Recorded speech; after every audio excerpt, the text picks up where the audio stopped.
Hello? Okay, this is working.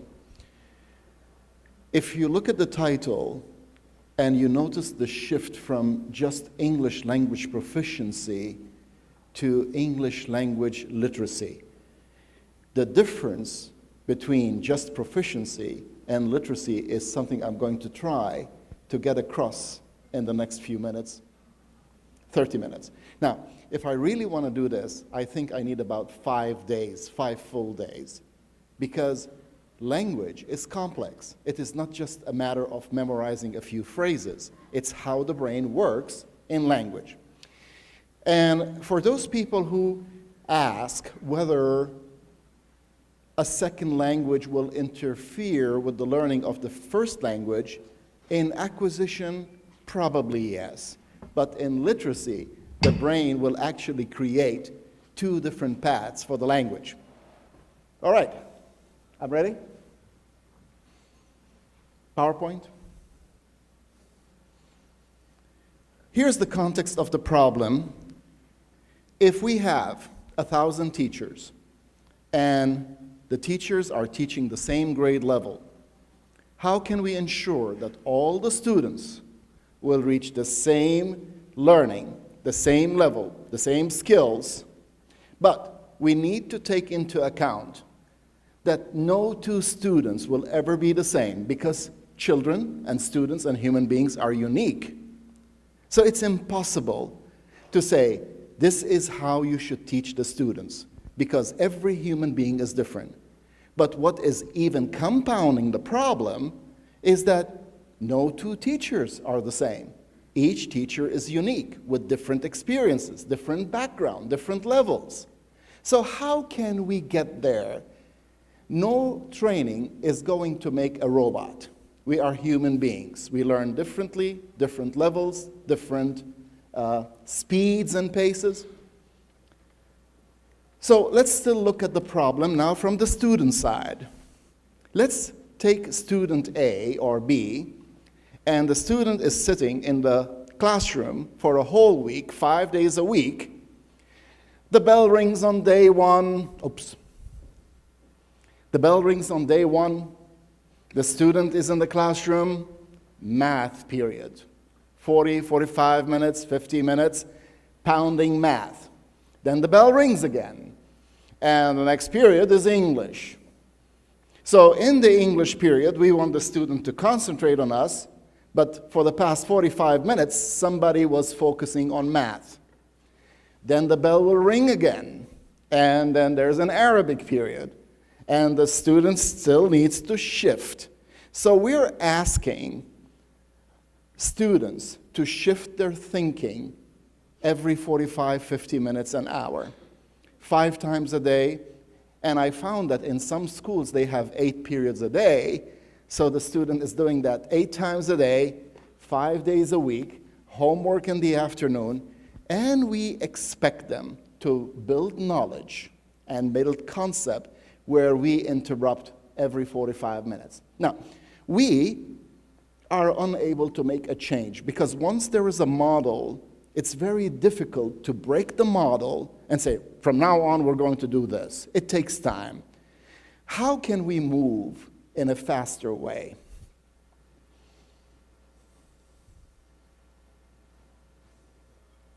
So, what is happening every period?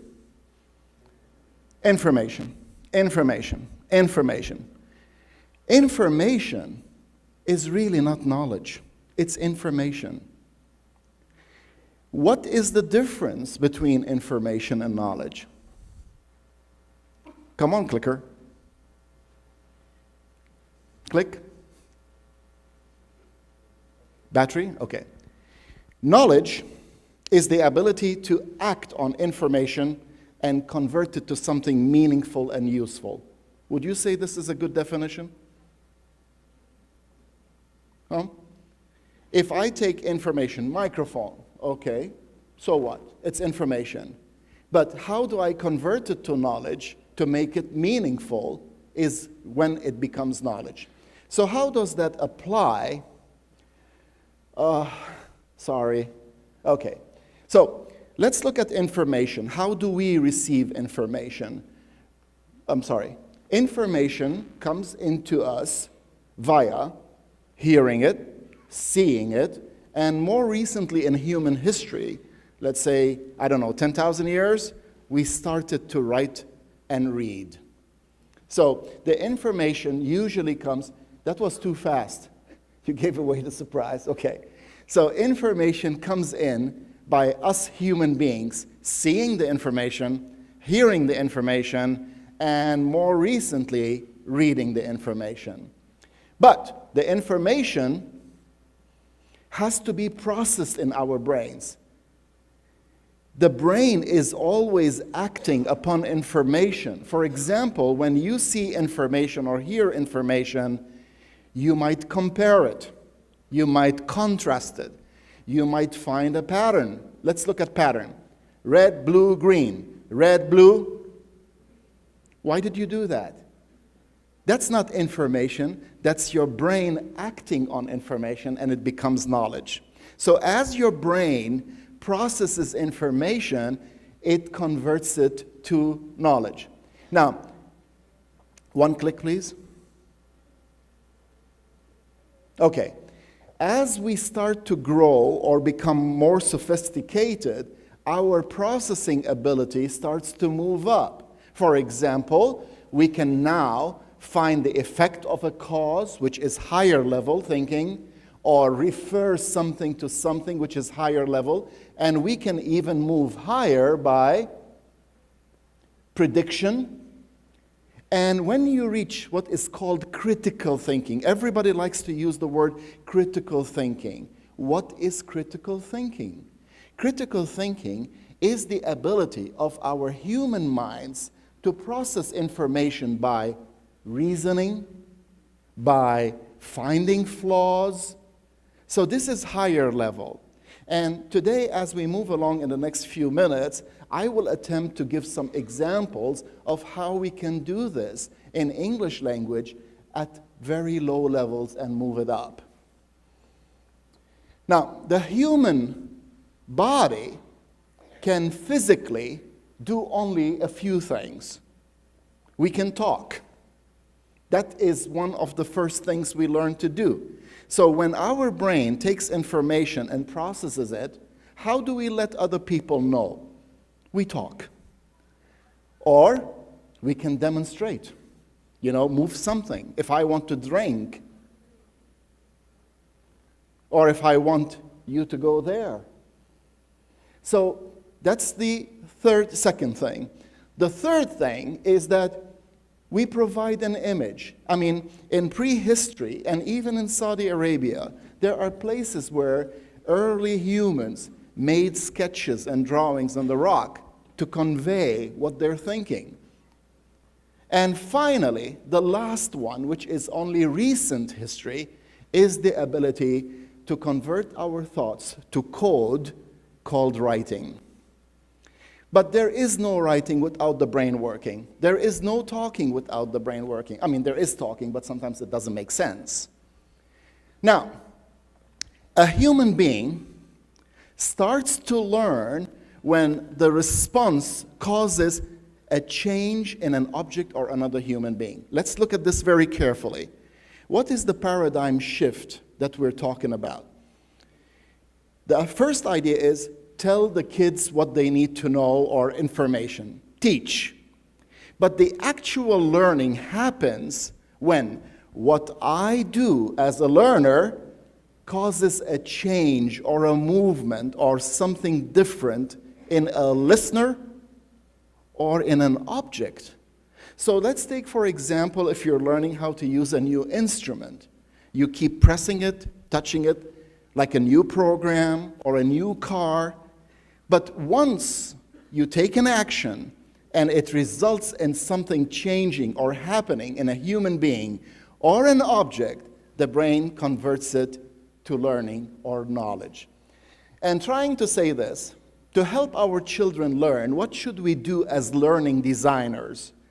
As the learning designers, we will want to learn how to convert that information into knowledge by, we take new information. It has to be new information. And then we as teachers design a response that forces the mind to process the information in a certain way. So what is a learning designer? I didn't put it there, but I'm going to say it now. Albert Einstein said a very long time ago, I don't teach. I create situations in which people learn. So he was a learning designer. But how did he come there? He became a learner himself. So when I say creating learning designers, I'm not only talking about the teachers, I'm talking about the students, because they have to continue learning till the day they die. That's how we're going to survive in the 21st century. So what is the difference then in a classroom? We're going to take that 5 periods a day, 6 periods a day, 5 days a week. How do we know, or how do we design each period so that the student will learn? There is a difference between is learning and have learned. Is learning will depend on who the student is and who the teacher is. We cannot have one model, one method that will work for everybody and for everything to be learned. But the have learned has to be the same for us all. We have to show classically, traditionally, that they have learned. So in a 45-minute period, there will be 20 minutes, 30 minutes, 40 minutes is learning. But the end of the is learning should be have learned. And what we are doing at the Center for English Language is we're working on the have learned. And we believe that if the students and the teachers can see what a have learned looks like, then they can use their own resources, their own innovations to get the student to the have learned part. So if you really know what the destination or what the destination is, you probably can figure out how to get there. Now, okay, so let's stop here. This is the first part of the modular learning design to fit the system that we already have. We have periods every day, and we want to show that they've learned. What we are doing together now is designing what we are calling a focal point or a have learned design that would work on any new information within that category and would work with any book, because a have learned should be something that you can use with anything, not just this particular book, or else then it's not a learning. Then we take all of them together and we create a performance task, which I will show you some examples of as well. But we live in a world of measurement, don't we? So what we're going to do is we're going to convert all of these into a framework design so that the students are taking what is called the classical test, but in a new way. And when we have tried this, students are starting to say, I don't need to study for the exam tomorrow. I know what to do. And you will see it now. So we're going to take the international standardized exam and use it to benchmark what we're doing to give evidence that it is working. Whereas the first 4 at the top is how you do the is learning. So our teacher here might do it in a different way than I am doing it with different students, but we will all get to the focal point. And we have now over 350 people who have started to work on those designs, and we're following up every day. So what is, can we go back, please? So is learning is what the teacher does. But to reach that point, you have to work from the bottom up. Where are we going in order to create the is learning? Does that make sense? Okay, next one. Now, the focal point shows what each student is doing by the end of the 40 minutes. It is a design that works not as an assessment and a test only. Oh, new batteries. Okay. There used to be two types of tests, formative and summative. Assessment of learning, assessment for learning. But this element is extra because it is assessment as learning. It does not It's not an inspection or a police work. Let me see what you can do. The assessment itself helps the student continue learning. So that's the design we're going for. The performance joins all the periods because, honestly, in real life, there is no listening test by itself or a speaking test by itself. If you want to reach competency, you need to be able to use all of them together. So this becomes more like, at the end of the module, what can the student do? And I will give examples of those as well. Okay, let's look at some classical designs. Samples of the classical design: multiple choice. It doesn't let your brain work. I mean, yes, there are some students who might want to think of an answer, but most will choose an answer. Low-level thinking. Fill in the blanks. Well, it worked. I don't know why. He puts it in, it works. The last word is the answer. And true or false. 50% chance of getting it right. The question for me, when we were assessing and evaluating the assessments, is what did the student learn in order for us to give a true or false? We need to connect them. It is not just oh, let's put this. Why are we putting it? What is it looking for? So I'm going to give some examples. The idea of the focal point, it needs to show how I am thinking to get the answer, rather than what is the answer.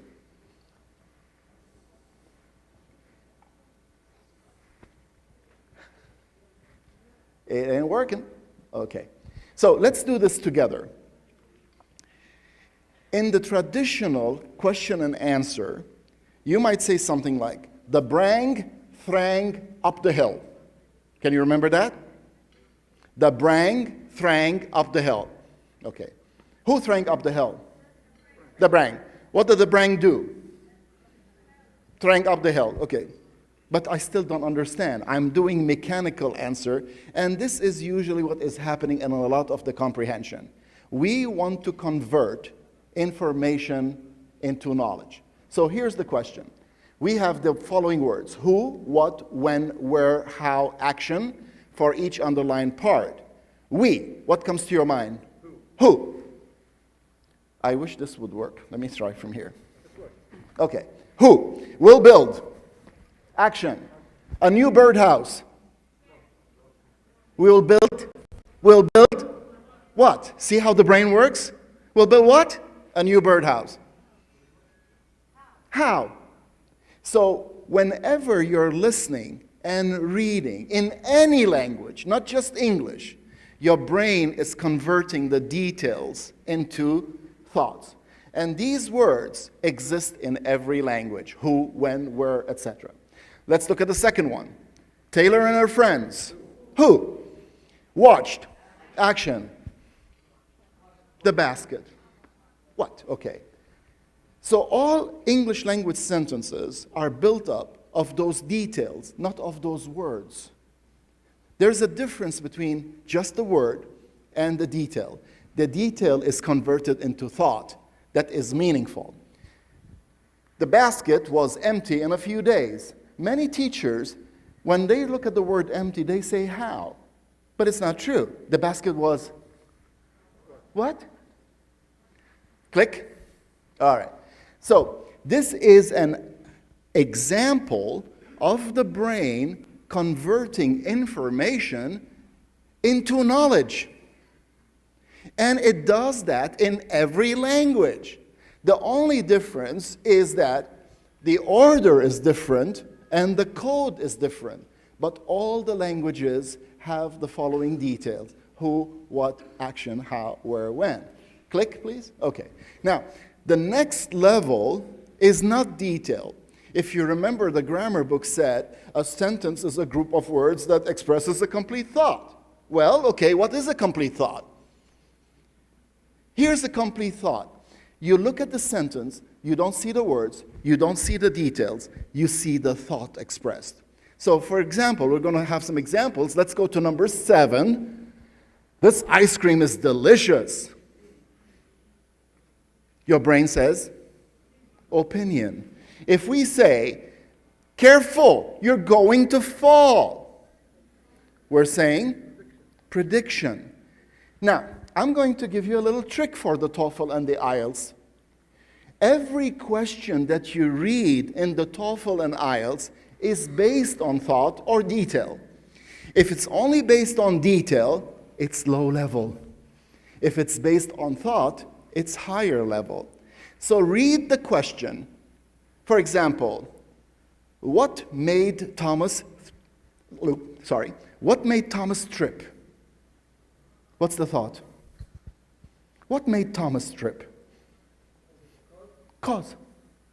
What am I looking for? I'm looking for the cause. What made Thomas trip is looking for the cause of the effect. We know the effect is he tripped. So in the TOEFL test and in the IELTS test, don't waste time reading the words. You won't get it.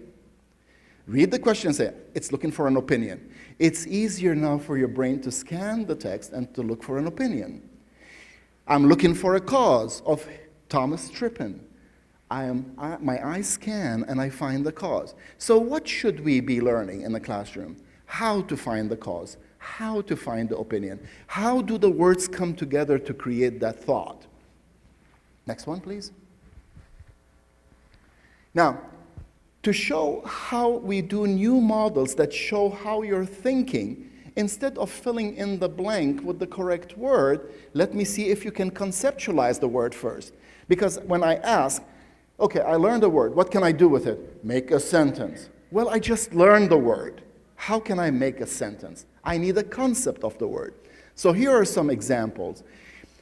These are new designs that you probably haven't seen before. Cup. Where? In the kitchen. Not the kitchen. In the kitchen. All right? Because the kitchen is what? In the kitchen is where? Or tree. Where? In the garden. Okay. Why? Why? Just details, not sentences. Why? Two. We need to start with two to make it a why, right? To make it more beautiful. All right? To give more oxygen. All right? To hide from the neighbors. All right? Okay. So let's look at now how we can raise the level of the vocabulary. Read the text. For each word in red, find one sentence or example and write it on the line. It is morning. My dad and mom are in the kitchen. Dad is drinking coffee. He looks out of the window. He sees a bird. So cup. Which sentence infers cup?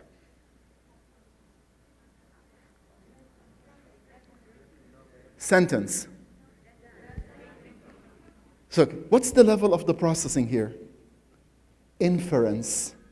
It's no longer low level. We pushed it up.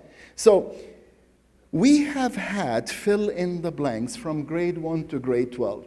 It is time to start looking at designs that activate the brain rather than choose an answer to show the teacher to get a grade. We can still grade this, so we can satisfy the system of putting a grade to something. Now, you can repeat that. You just put new words and new text. But the brain now knows that it is looking for an inference. It's trying to infer what it's doing. So here's what we do. Okay, tree, he sees a bird. So look at the brain at which level it's thinking. Now, this is the traditional true or false, right? There is a 50% chance of getting it right. The question is, what did we learn in order for the teacher to give me true or false? Well, let's say we learn details. On Sunday, Tom gets up at 10 a.m., blah, blah, blah, okay, true or false, true or false, true or false. What we are going to ask the students to do is to show us how they are getting the answer. So if you read the text, you find the details, then you go to the sentence, you find the details. If the details in the sentence are the same as all the details in the sentence before, true. If one detail is different, false. Now, the same tool, we can change it to a higher level. We're looking in the sentence for a cause or effect. If the cause in number 1 is different from the cause in the text, false. So now we have traceability. We can say, here's the assessment, I can trace it to where it was learned. We call this a tool, and now we call it visible thinking. So when we manipulate, change, and find reasoning flaws or challenge conclusions, we are thinking critically. Let's look at critical thinking at a lower level. Text. The sky was clear today, so I tripped. You agree? The sky was clear, so I tripped. There is a flaw in the reasoning. So if I was learning how to find cause and effect, and I find them, that's comprehension. If I can say why it is wrong, that's critical thinking. Why is this wrong? Well, tripping is not caused by a clear sky. It could be caused by a bright sun, but not by a clear sky. So no answer is perfect, but the ability to reason is critical thinking. There is a cabbage patch in the city next to my building. That's a fact, right?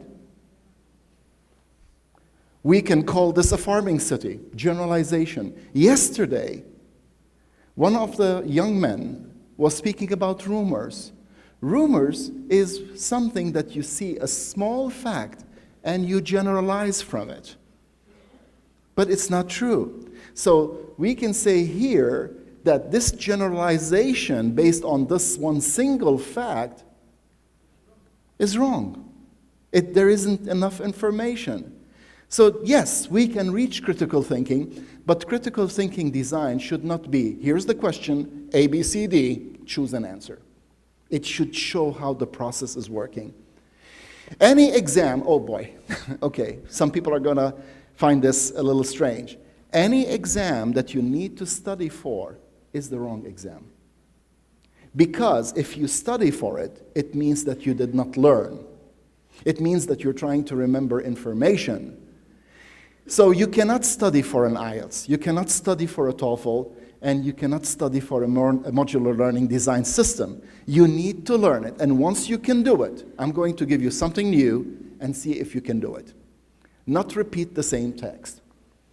So the MLD Performance Task Tool shows the competence and the visible thinking, if you notice. Not just here's the answer, but how are you thinking to get the answer.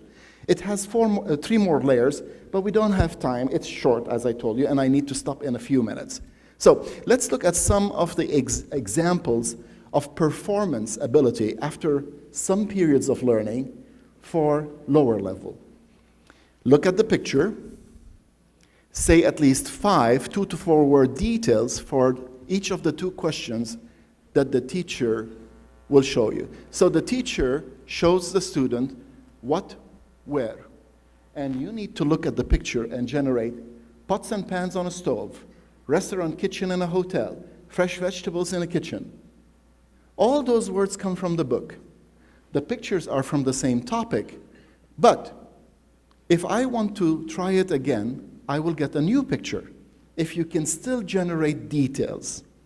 So this is what Mr. Salim yesterday was saying about that he started to do it in the classroom and all the kids are participating because to make motivation, it has to be meaningful. If I keep trying and nothing is working and I'm guessing whether the test is right or wrong, I am going to be very demotivated. Here is a higher level. Again, same idea, picture, and the teacher says, I want a sentence that is an opinion for the picture. Not make a sentence with the past participle, or make a sentence with the helping verb to be. But real language is opinion, sequence, etc. So the student looked at the picture and said, she is a great cook. Is that a fact or an opinion?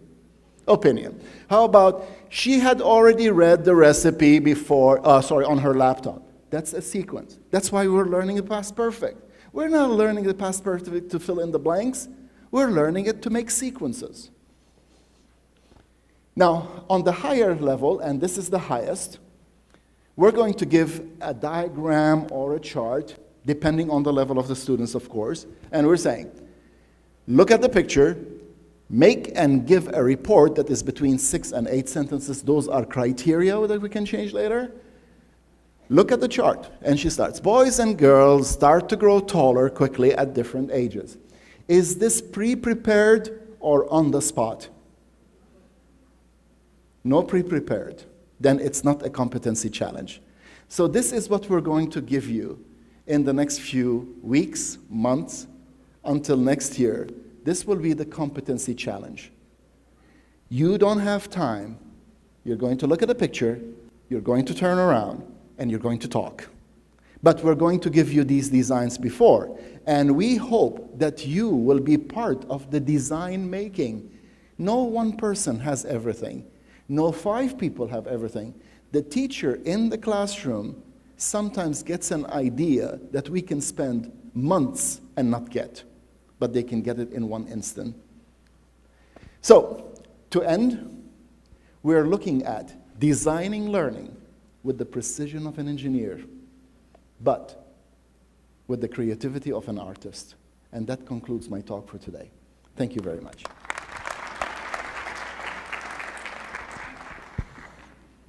No questions.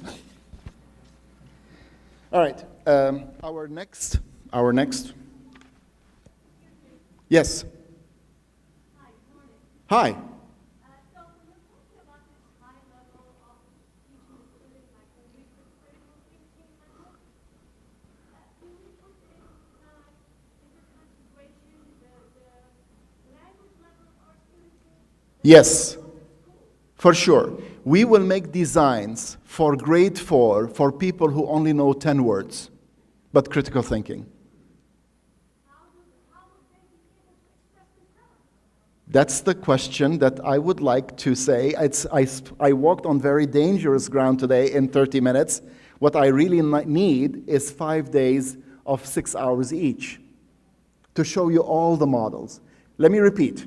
Grade 4, all right? And the students only know 10 words. We can create a design to show critical thinking. All right? Now, the teachers are very busy and very under pressure. So what we're doing together is we're creating those designs. Then we will give the development sessions for the whole kingdom. So we are creating, like, if you're working with us, you become a pivot person. You know the whole system. It's your job to help another 10 or 50 or 100. Okay? And who knows? The design we give you, you might improve it to be a better design. So this is what we mean when we say, involve everybody in the system, but give them room for innovation and creativity. It's not, you must do this, but how do you develop this? Okay? Yes?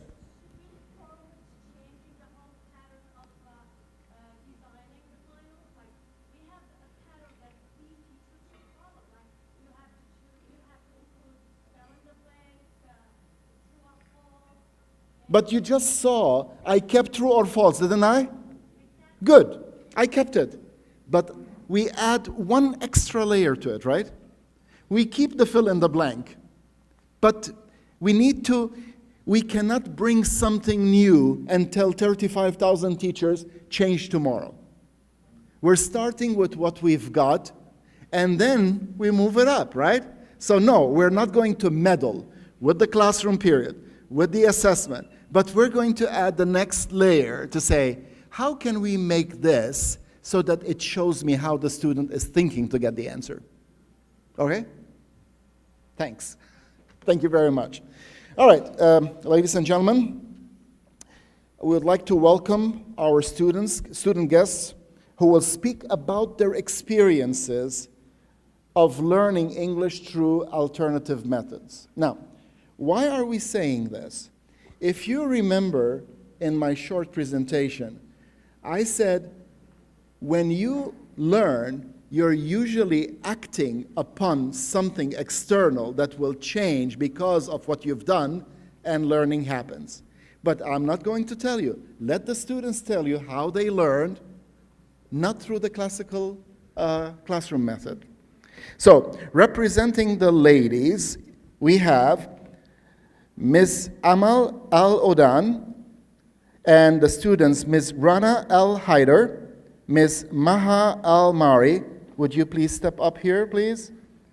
And for the boys, or the gentlemen, we have their teacher, Mr. Mohammed Abu Raja. Mr. Mohammed Abu Raja? All right. Mr. Ahmed Dagiri and Mr. Yahya Dagiri. I think we will start with the student. No. We did. They will all sit and then each one in turn. That's one Yeah, thing, because yeah. we have, when the second session is, we'll have the student. No, this is not the talk show.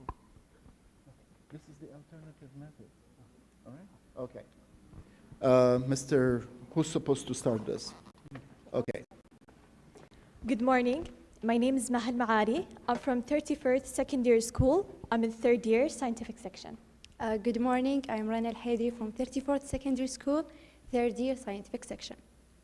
So first of all, I would like to welcome all of you, and I would like to say that we are, okay. First of all, I would like to welcome all the guests, and I would like to say that we are very proud and honored to be here. It's such an extraordinary experience for us.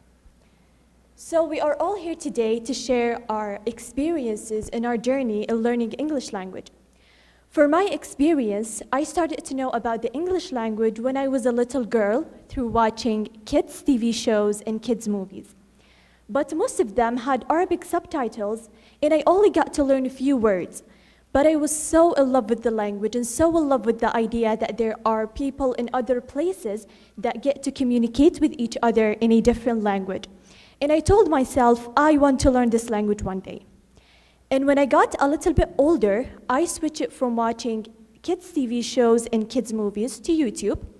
And I started watching videos, thank you, just like any other kid, to have fun and spend my free time. But I came across some English videos, and they were very interesting for me, and I told myself, why not learn the language this way? So I started watching more and more videos, but I faced a difficulty at the beginning, and it was that they were talking pretty fast. You know, they're native speakers. So they were talking pretty fast, and I didn't get to understand what they were saying. But I didn't let that put me down, and I continued to watch more and more videos. I got to learn new words and how to form simple phrases and how to run a simple conversation with somebody else. As most of you know, YouTube is a big platform. There are people from all around the world that get to upload videos. And for me as a child, that was very fascinating. It was like traveling and meeting new friends and getting to know their stories and their experiences. And also, I got to communicate with them through the comment section on YouTube. But all of that, I learned it behind the screen. I need to put it in work, in real life. So I went to my family and I told them, from now on, we're speaking English in this household. At first, they were very surprised because I didn't take English as a curriculum in my school because I studied in a public school. But I told them that I learned some basics, some words, and I really want to practice. So luckily, they were very supportive, and they started talking to me in English at home. Even when I used to go to shopping or restaurants or bookstores, I used to talk to the workers in English. And most of them, English wasn't their first language, so it was okay to make mistakes. Also, I was a child, and as a child, you really don't care, you know, you just, even if you embarrass yourself, you're gonna forget about it in the next second. So that wasn't a big problem for me as a child. Also, one of my good friends, she used to go to an international school, and she was very fluent in English, even though she was younger than me. And I've always told myself, I want to be just like her. And when I got to learn some basics, I talked to her because I used to spend most of my weekends with her. I told her that from now on, we're speaking English. So she was very happy and very motivating, and I got to make a lot of progress with her. So now, fast forward 6th grade, I was very excited because I'll take English as a curriculum for the first time ever. But from the very first English class, I was a little bit sad and devastated because when I looked through the textbooks, all I saw was, simple words, simple phrases, and I knew all of these things before, so I knew that the curriculum isn't going to support me very well. So I told myself that I need to put a little bit more work and I need to develop myself. So there is an important thing that I want to mention that helped me a lot in improving myself is you have to know what type of learner you are. So there are people who are visual. They get to learn what they see. Some people are auditory, just like me. I learn more by listening. So I took this as my strength point. I worked hard on it and I worked my way up from there. You just know what is your strength point, you work on it, you develop yourself on it, and also develop other skills using this strength point that you have. Can I stand up? One of the reasons that made me love English is my family. My parents used to make us watch movies every weekend, something suitable for our age, like Disney movies. It was my favorite channel on TV. And when I was 8 years old, we were in Paris for vacation. One day, we went to my lovely and my favorite place, Disneyland. One day, when we go there, while my brothers were playing, I went with my mom and my sister to the boutique. There I found my lovely, elegant princess dress, which was one of my dreams to get it.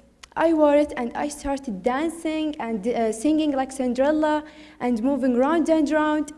At that time, my mom and my sister were looking for some souvenirs in the boutique. And I thought I was lost because I couldn't see them. And I started crying. And I went to the salesman, and I couldn't speak English, but I tried to speak using Cinderella sayings. And he was laughing and took me to my mom. So it was 5 minutes lost, made me thinking seriously how important learning English. So it was a motivation for me. Also, traveling improves my language as my dad always tries to push me talking with foreigners. For example, in the supermarket, buying tickets, something we needed in daily life as a tourist.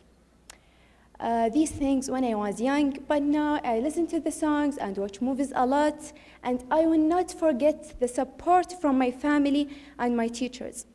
Also, my mom was an English teacher. Those days, I noticed my mother's admiring and happiness with her excellent student, and I decided to imitate them. And I said, one day, I will make my teacher proud of me, like my mom proud of her excellent students.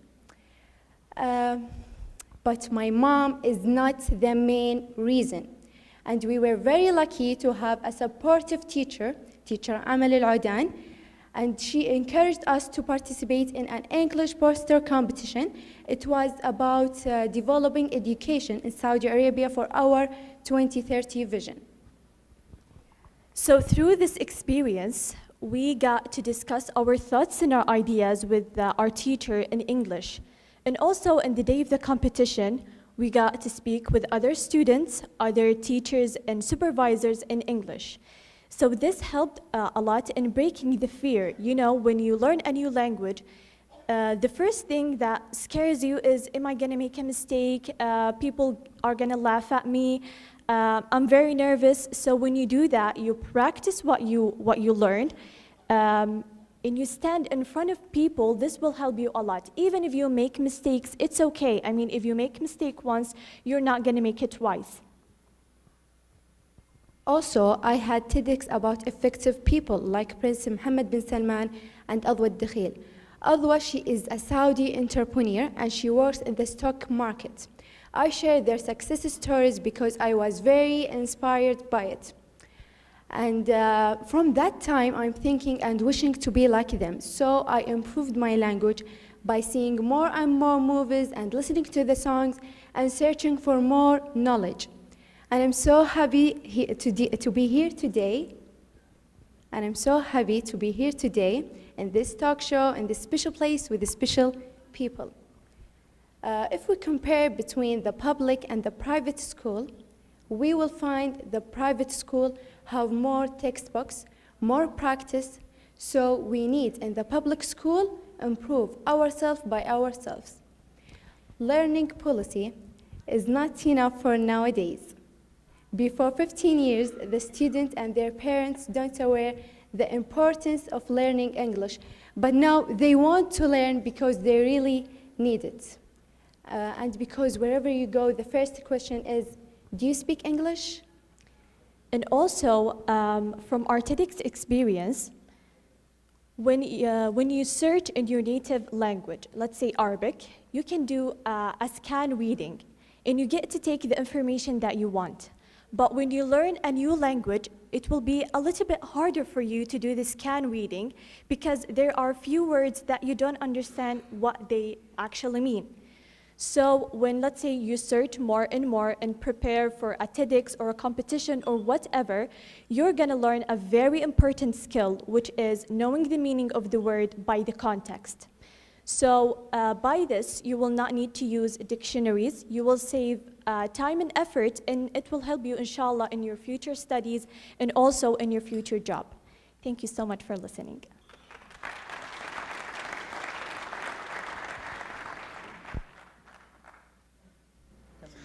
Assalamu alaikum. My name is Yahya Ahmed. I am from the Gharir Secondary School. I am exactly at the 6th level. Right, I'm Mohammed Ghariri from the same school, and that's it. That's all. My name is Muhammad Abu Rajih. I'm an English teacher, and we are from the Gharir Secondary School near to Santa, at the border or the south border of Saudi Arabia. And maybe we have special conditions over there, but anyway, I think we can overcome some problems which we have.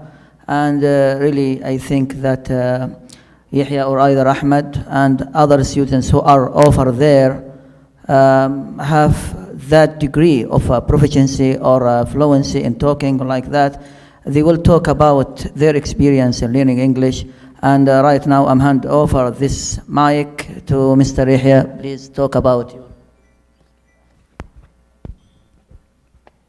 All right, first of all, I began loving the English language at a very early age. So I used to play a lot of video games when I was still little, but I never understood a single word of what I was seeing at the screen.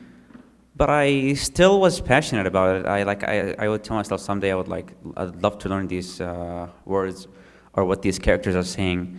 And thankfully, I had a good father and uncle who are so my father used to watch a lot of movies, and I would watch these movies with him. And I would wonder what these people were saying. So I still had another reason for learning English. And my uncle I would watch him play games, and I would tell myself, yeah, I would love to understand it. And he was actually good at speaking English. I would hear him listen and say some words and all that kind of things. And I was excited when I always saw him speaking English and all that. So I began with learning I was learning the basics. First of all, it was just the letters, and thankfully they were kind of hard at the beginning. But I still tried my best until thankfully I learned the letters. I learned how to speak them, and I learned how to say them and memorize them. But after that, at this point, I was still trying my best to learn the language. I just know the basics, yes, no, hello, and all these. I didn't know how to speak it fluently. I had no one to speak to, actually. And I was still at the elementary school, so there was no English books at that time. So when I got into intermediate school, I actually got myself an actual good gaming system, and that had internet connection and all that. And I started playing online with random people. So with these people, I met this person called Jacob. So he's a dear friend of mine. He helped me a lot. I would go up to him and I would try my best to speak. I would just say hello, and I just didn't know what to say after that. But he would actually talk to me back, like he actually helped me. And I would ask him what to say and stuff, and he would actually tell me just say this and this and this and that. And through time, like through actually speaking with him almost every single day. I would play with him every single day, and through time, I would actually start speaking better and better. And thankfully, at some point, when I reached the secondary school, I had some level of some English expertise. Well, it wasn't. It wasn't just video games. It was there was also movies. There was also my family. My family, thankfully, they were very supportive of me, and I'm really glad for the support. And they actually helped me. They brought me some kind of dictionaries and books, and thankfully, they helped me a lot also. Because at that point, I knew how to read I knew how to read English by myself. That was from elementary school. Like I knew how to read. I didn't know how to write. Writing, I learned it in intermediate school, and what's it called? And speaking, I learned it with Jacob, my friend. So after a while, I started mastering the language. Like I found myself at a very good level of speaking the language. And when I reached secondary school, I knew how to speak it, I knew how to write it, but I was ready. I was basically I knew how to speak it very goodly. It wasn't like fluently. It was still kind of broken up a little, but I still tried my best. I was still passionate about it. I was very passionate about the language. I will still try my best with the teachers. The teachers actually helped me, thankfully. I will remember Ustad Sami, Yasser, and Muhammad, and Abu Rajah. They actually helped me speak the language more fluently. And when I reached their classes, after I was done with their classes, I reached this point in time where I can actually speak the language more freely and fluently. I actually find more freedom speaking English than speaking Arabic at this point, which is kind of funny. But it's still very nice. And I think that's basically it. One more thing I had to add. Learning English doesn't really happen on its own. You have to be passionate about it. It needs passion, it needs work, it needs time. Some people don't have the time, some people don't have the passion, some people aren't motivated. We need to motivate our students more. They need motivation. They need a reason. Because without the English language, they'll be lost in this world. So because the English language is the key to the whole world. The whole world is the main language of the whole world. So they need the motivation, they need the passion, they need the time to learn this language. Without English, they'll be lost. And colleges, universities, most of them use the English language. So that's really it. They need motivation and all that. And thank you very much for having me here. And thank you, Mr. Abu Rajah, for giving me the chance of being here. I am very grateful to all of you for listening to me.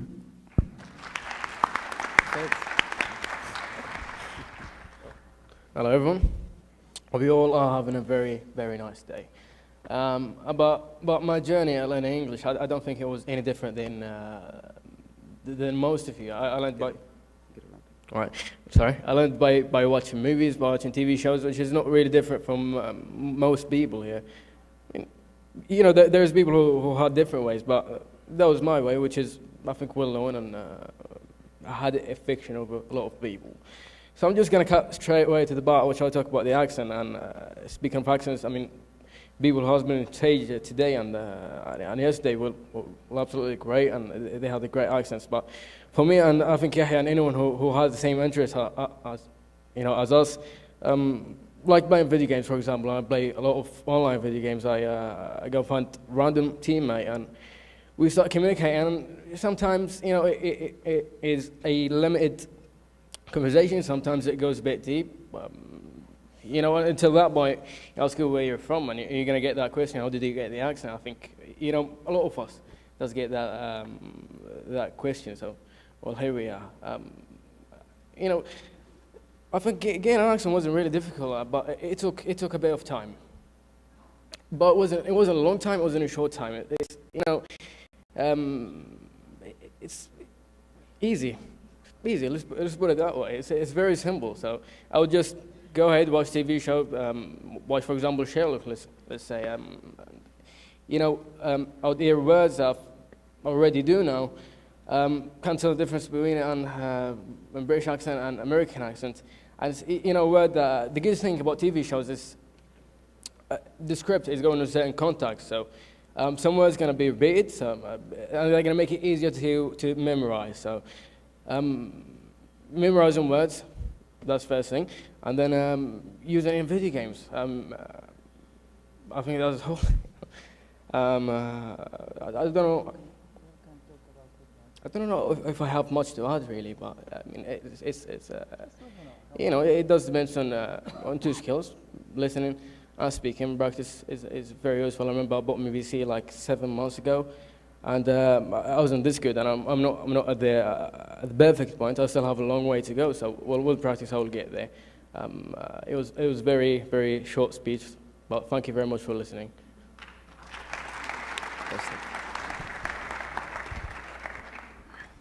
Welcome again. Okay. Welcome again. Really, I have this honor to be in front of you, and I wish that we'll introduce something beneficial for all students in Saudi Arabia.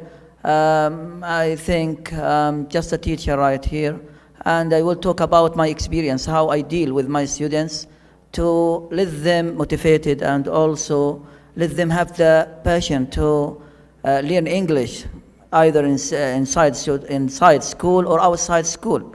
You know, the most important thing for the teacher is to follow the following rule, which I will tell, that's my opinion. The more you change your teaching methods, I think the more fluent students you will have. That's my idea. I think that in many times I have changed my teaching methods. I felt that by myself, I'm refreshed, and I think I like this subject, and I hope that my students also love my subject, and in this way, I should make a good relation with my students. I should know their needs, and also I should be a motivated teacher, and I should also to let them excited all over this class. You know that we have some pressure inside the class, but anyway, if you prepare well before your lesson, and also if you just try to explain the thoughts or the ideas in your lesson in different ways, for example, I think that students will have great fun with you, and also you will be satisfied for the results which you have achieved. And really, I think that my ways are different. I will talk about just a few of them. Anyway, I'm just using, for example, some mobile applications like Plickers. Also, for example, Quizpedia. And sometimes I arrange, for example, by Quiz Creator, for example, to send it to the students on their mobiles. And I ask them to answer the questions in this virtual application within, for example, 3 minutes like that. And he will give me a copy for his job, and then I will also encourage him if he had great done, and also I will correct some mistakes. And this is where what I can say. This is just a special thing which I have for some students who I think they are motivated. Also, another one, inside the class, paper test, for example, I think is just a traditional way. And sometimes that I found some of my students are getting boring of this old way, and also they asking me to do something new. So sometimes I did paperwork, but it will be, for example, like matching letters to form words which are relating to the subject, and also sometimes I'm giving them crosswords, and also I'm practicing something like similar to Qiyas. I know, for example, multi-choices A, B, C, D, and inside the class, I'm correcting those paper in, you know, in a great, or I can't say that, that's my opinion, in a great way. And really, I felt that my students are happy with these new things.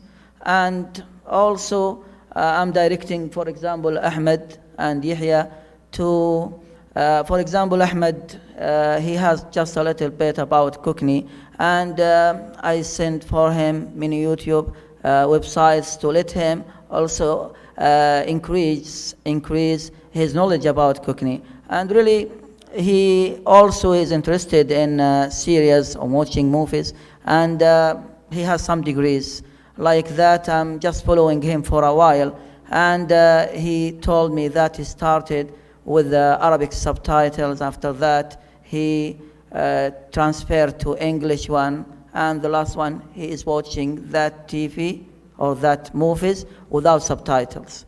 And really, sometimes I'm practicing with him some cooking. I just little information about that. But anyway, I send him many YouTube websites to let him know.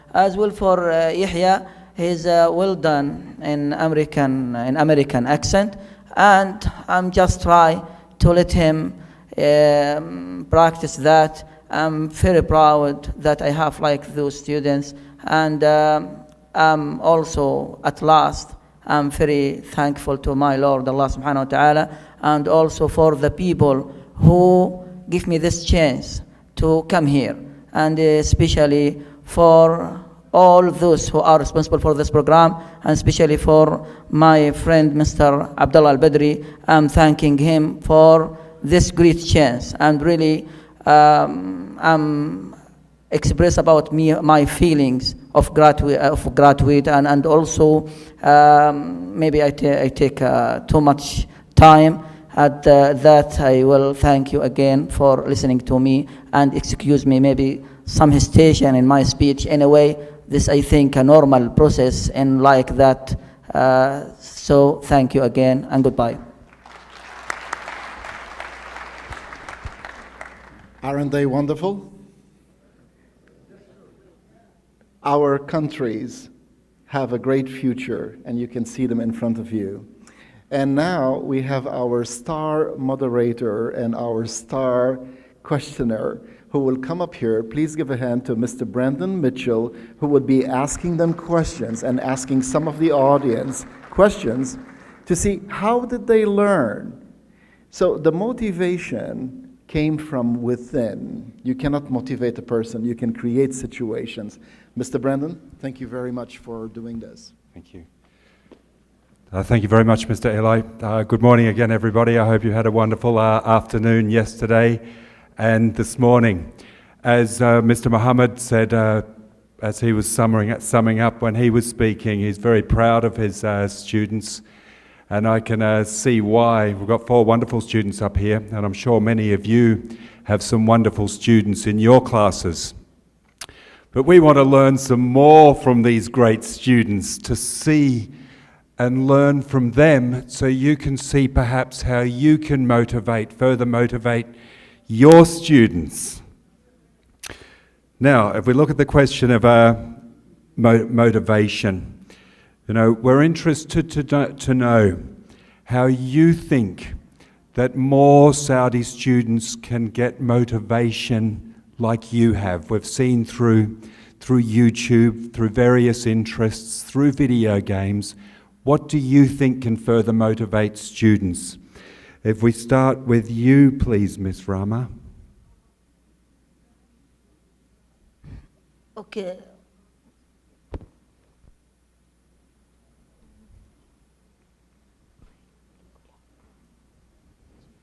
Yeah. How do you think more students can be motivated? What can be done to help motivate students? You mean like reading? Yes, your opinion, whatever you think. Reading like short stories, listening to the songs, watch movies, and searching for more knowledge. Searching for more knowledge. So we've got some movies, we've got some things around stories, and we've got some things online. Mr. Ahmed, what do you think? What, motivation? Yeah, how can students be more motivated? What can be done to motivate them? Look, I think it does depend from person to another, and it does depend on his personality and what he's interested in. But most people is probably motivated about the what is it? I'm kind of forgetting it. college. Yeah, I'm motivated to learn English by college. You know, in the end, it does depend on them, as you know, and them in particular. So that's it. Okay, thank you. So to provide some maybe college motivation or work motivation, Mr. Yahya, what about you? What do you think can be done to motivate your classmates more? Well, like Ahmed said, it depends from person to person. First of all, it depends on their history with English and what they thrive to be when they grow up. First of all, like let's say some kid really like motivation. He really loves chemistry, so he loves chemistry. He wants to learn more about chemistry, but when he's done with secondary school and all of that, he wants to learn more about the subject. Is he gonna stick with Arabic forever? No. When he travels outside to learn more about the subject, he's gonna need to learn English. He needs to learn the language to like know how to learn about this subject more and more. Because the subject is originally, not really originally, but it's mostly when you study outside for better education, you're gonna need the language to know it. So motivation really depends on the student and what they thrive to be, and what they want to be in the future. That's really how I see it. Yeah, excellent. So perhaps an idea there that has been presented. If you know what your students' motivations are, if they have motivations for further study, perhaps work-wise, that can be a motivation, has been discussed there. And Ms. Maha. So I believe that you should know what are your interests, what makes you have fun, because I believe in learning by having fun. For me, as I said, I really enjoyed watching YouTube and videos of others, you know, talking about their experiences and their stories. So through this, I got to learn something very important. And also a friend of mine, she's in love with reading. She likes to read a lot of books. So she told me that she, you know, put more work to learn the English learn the English language by reading more and more. So I believe that you should know what interests you the most, and you should work more on it. Yeah, excellent. So there you've got self-interest. As we heard Mr. Muhammad, the fantastic teacher up here, he said that he really knows his students. He knows who they are and what they want and what their strengths are, and he's able to help his students like that. If we stay with you, Miss Maha, does everybody in your class speak English as well as you? Actually, not everyone. Not everyone. Now the Yes. next question is, so it's quite easy for you, but then quite difficult for some of the other students, yes? Exactly, So yes. there we've got that mixed class, yes? Yes.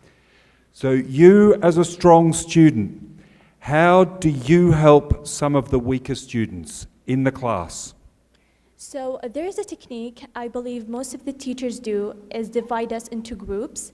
And each group has, let's say, an excellent student, and maybe it's not a weak student, but you know, they're not really good at English, and someone who has, you know, enough knowledge. And we try to work with each other, speak with each other, and just try to motivate them, because most of them are scared. They're very scared to stand in front of other girls, let's say in my class, and talk, because they feel that we're gonna laugh at them. So we need to encourage them that it's okay, just try, stand up and say what you have. And it's okay to make mistakes. Just jump out of your comfort zone and challenge yourself. Fantastic. So we've got the stronger students working with some of the students that perhaps aren't as strong. Mr. Muhammad, sir, I don't think all the students in your class, but maybe they are as strong in English as Mr. Ahmed and Mr. Yahya are. Is that correct? Do you have mixed levels? Yes, of course, I have mixed levels in my students. How many students are in this class here? You mean over there, my school? Yes, sir, in Jazan, sir. About 40, 35, like that. Okay, so how do you deal with mixed students? Mixed The levels? best way is to divide them into groups, okay, and I will make a leader and a speaker, and also I will manage, to choose different levels of students with a good one. And I'll tell him that you should teach them, for example, and also I will, at the final of the class like that, I will pick up anyone. And your marks, for example, it will be due to that person who is answering. And I think this make the students who is good try all his best to make his classmate understand the idea in a perfect way, because he will represent him. And the marks, for example, I'm just making that a kind of motivation for them. And it is not a punishment like what some people think. I think marks, it has two sides. It can be a punishment, and also it can be a reward. And if your student make a mistake, I think not all students deserve to be punished, okay? And I think your role is to encourage him and correct his mistake. And if he fulfill this mission, he deserves the mark. If he correct his mistake, and also he correct for others, I think he deserves to get that mark. And in a way, I think that many of our students need the teacher to understand their needs. If you just deal with your students in a perfect way and understand his needs, you will be successful with him. That's what I think about that. Yeah, excellent. And I'm sure what Mr. Eli presented on this morning with the MLD will assist everybody as you get to learn that system in dealing with mixed level classes and the larger level classes to help engage your students and get more student talk time. Now, one thing here, if anybody has any questions for the students while they're up here, please feel free to write them down and bring them up if you have any questions. Now, we all see the Saudi Vision 2030 and the National Transformation Plan Program 2020, a great program and a very ambitious but yet achievable vision. What does this mean to you as students? What does the Saudi Vision 2030 mean to you as a student, please, Miss Rama? Don't be shy. Be brave. Whatever you think. I don't know. No problem. You can have a think and we can come back to you. Mr. Yeah. So what does the Saudi vision mean to you? Sorry. Saudi Vision for me, 2030, it's basically my future right now. I'm going to be 30 at the time, and it will... So right now, there's a lot of changes happening. Most of them are really positive. I mean, one of the things I'm really excited about is what Mr. Eli talked about, the new model that he's implementing, which is really interesting for me. And I'm really excited to see it actually get implemented in all of schools all over Saudi Arabia. Well, like I said, it's my future, and we don't know the future. And I am just looking forward for what's going to happen, and it means a lot to me, actually. It's my future, and afterwards it's going to be my children's future. So we'll just see. That's really all it is for me. Yeah, that's a wonderful answer, as you could hear, a wonderful thought and opinion, as you could hear from there.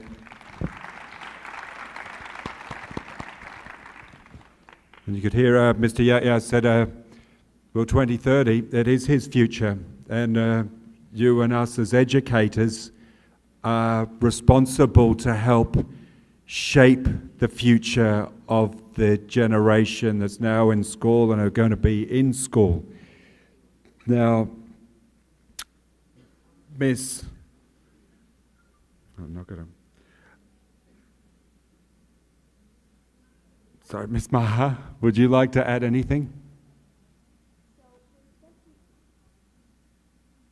Sorry. For 2030 vision, we believe that our country is going to be an international country We're going to have people from all around the world that come here for various reasons, to study, to work. And I believe that the English language is going to be the connection between all of us, because we know that English language is an international language, so that's why it's very important for us. Thank you. No, fantastic, thank you.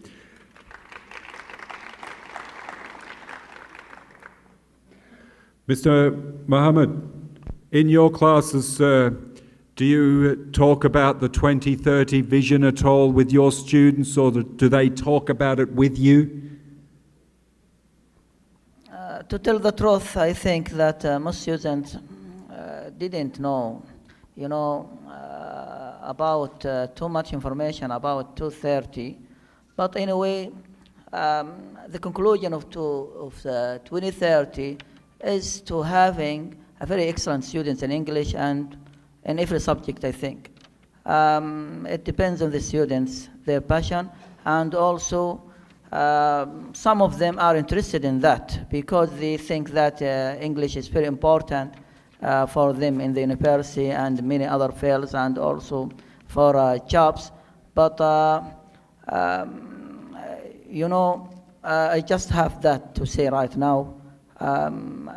I can't say more. Thank you very much. No problem. Thank you, sir. Okay, now for the students, we've obviously heard that you are all very motivated. But in your other subjects, do you do a lot of homework? Is it even the amount of homework that you do between science, math, Arabic, Islamic, and English? How much homework do you do, and is the percentage the same?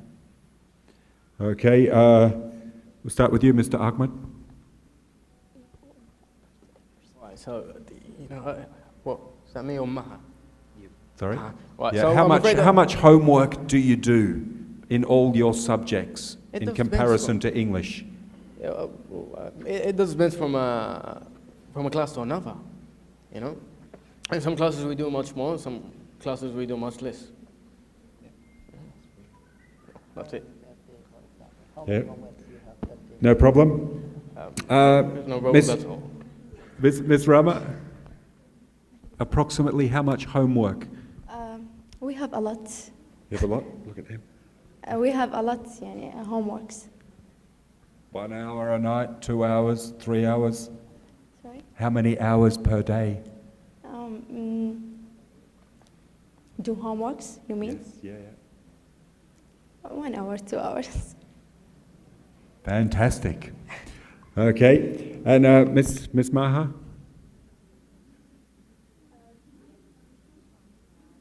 So sorry. To be real with you, I believe if you want to be an excellent student, you have to put more work. If you want to be special in your class, you have to put also more effort. So I believe that yes, we do a lot of homework, and for me, maybe 2 to 3 hours. 2 to 3 hours? Yes. Yep. That's only doing homework. I mean, they're studying. That's something else. Sure. Yeah. Okay. Mr. Yeah.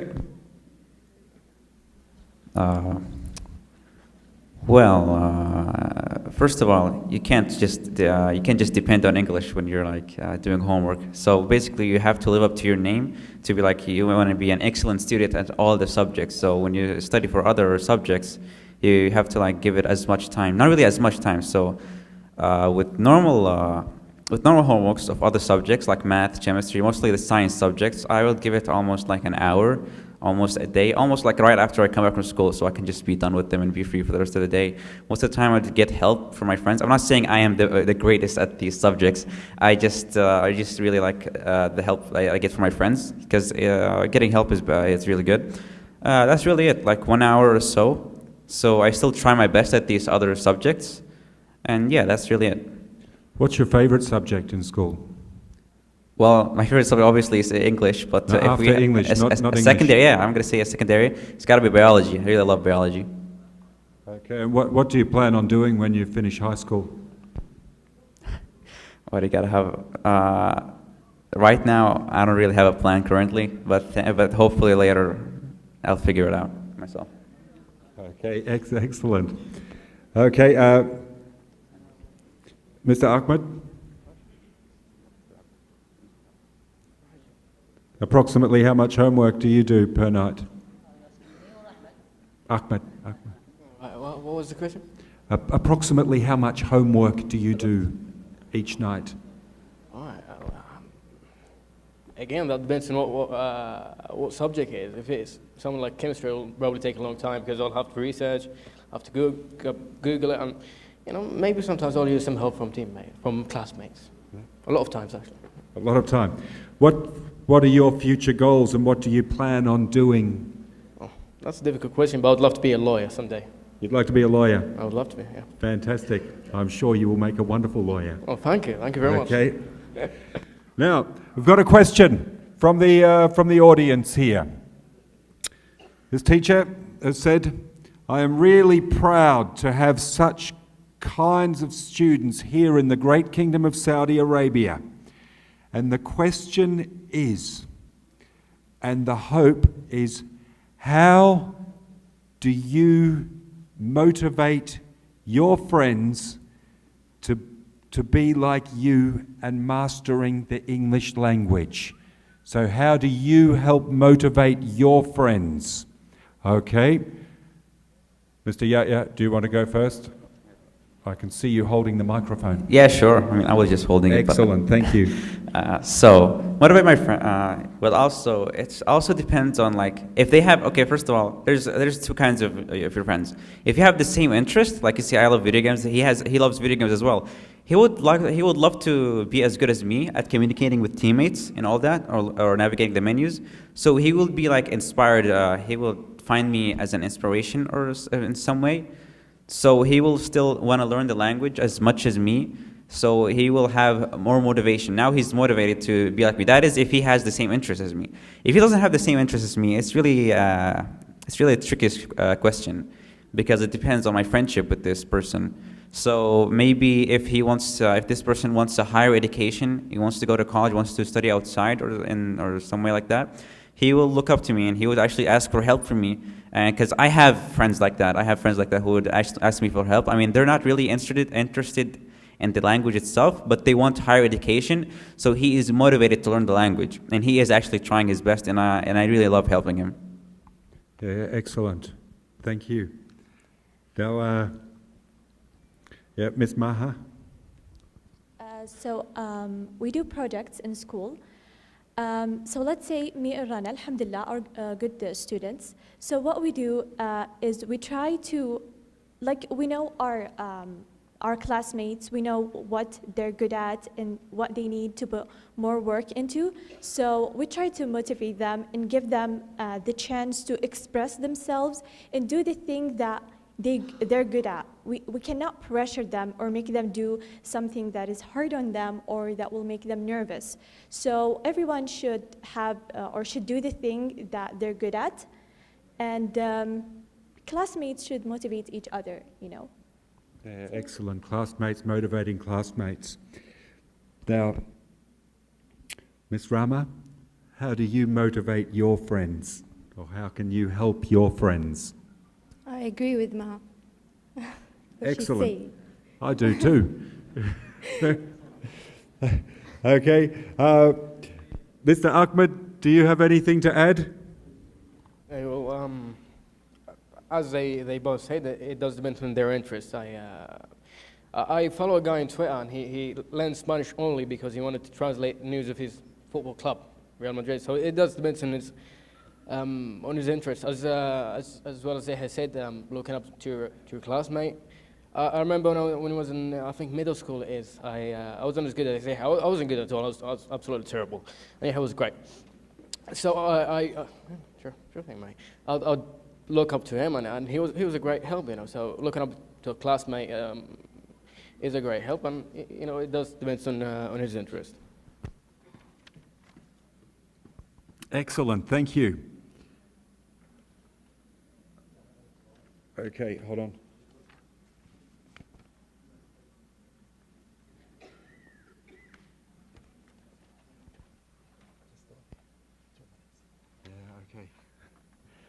Okay.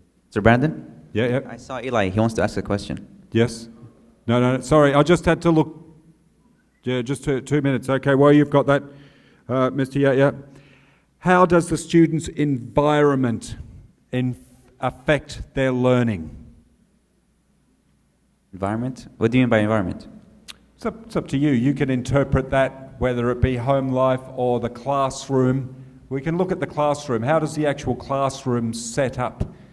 Okay, the classroom. First of all, let's just look at the students. If the students' levels are like high, they're looking forward to find like a better careers and stuff.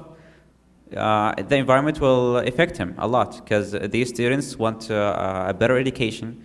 They learn English and they try their best. Like even if they are not good, they still try their best at it. If the class is mixed, I mean, if it depends on his friends, and that way it depends on his friends. Is he friending students who really don't care about English or education at all, like the bad students and stuff? I don't think he'll be motivated enough, that's like he's not motivated by his friends, now it's depending on the teacher if he's gonna motivate him. But let's get back to the subject. In the environment now at home, well, it depends on his family members. Like if this student doesn't speak English or learn English at all, maybe his father or his brother knows English and he has good relations with his father or his brother like that. So he would just listen to him almost every day because it's his family member. So he would be with him every day. He would catch words. Actually, my brothers, they catch a lot of words from me. I mean, my brother, Yasser, he speaks like he's almost as good as me because I'm always around him. And he catches a lot of words when I play with my friends. He hears me. He'll learn a lot. He can actually speak with them at this point, actually. How old is he? He's 15 years old. 15. Yeah. Fantastic. Okay, Miss Maha. When you first started learning English, what was the most difficult thing and how did you overcome that difficulty? So as I said, I started learning English by watching YouTube videos, and most of the people that I watched were native speakers. So when I first started listening to them, I really didn't know what they were saying. I didn't catch the words, but I pushed myself forward and I got to watch more and more videos, listen more. And so let's say I'm watching a video now, and there's this girl that is talking about her, let's say, room.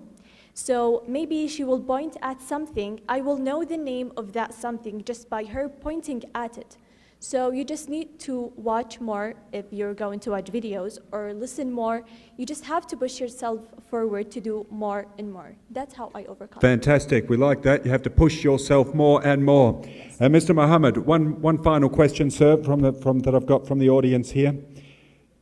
Do you, and if you do, how do you manage to present all 4 skills of the language within 45 minutes? Again, please. Now, how do you manage to present all 4 skills of the language in 45-minute classes? Prevent all faults? Sorry, sir? All skills, okay. I think, to be honest with you, we have a problem in our schools, really, especially in writing.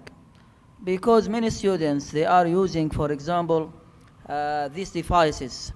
And the skill to write, I mean on paper, to use a pen, and something like that, really this is my dilemma in my school.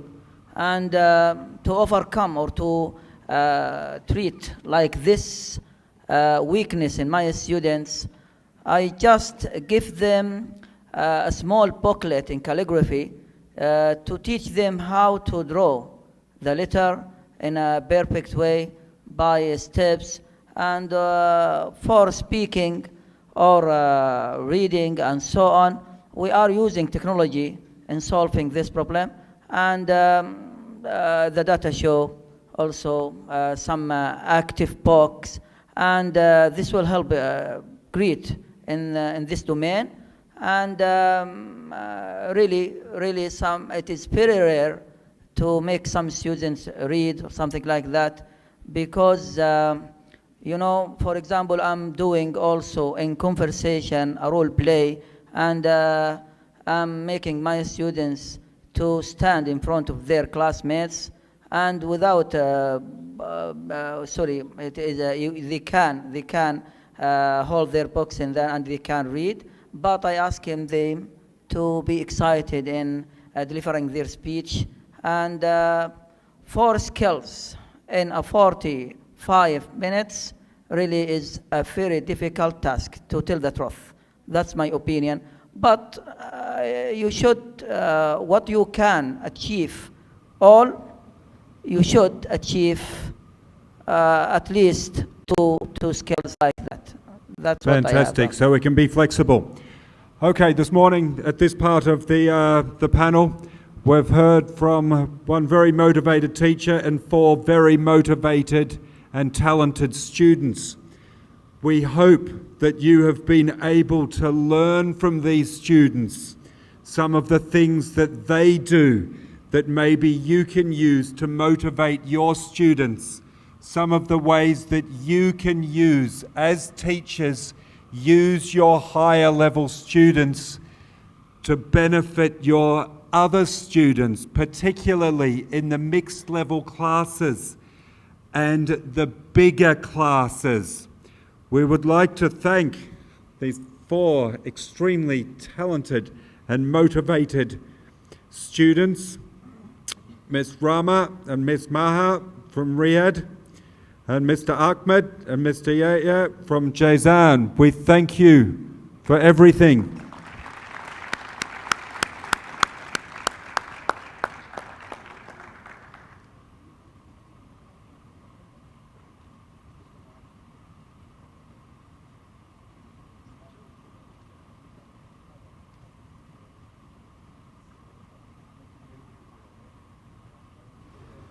A short announcement. Thank you, Brandon.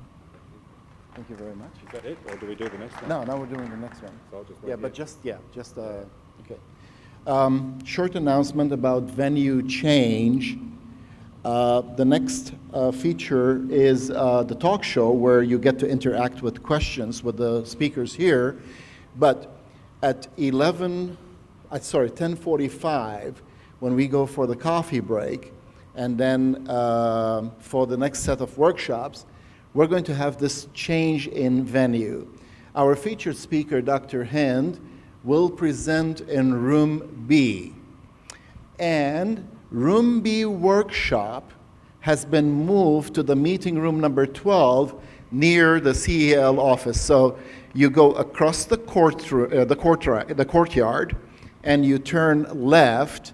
So when you step out from into the courtyard, you turn left.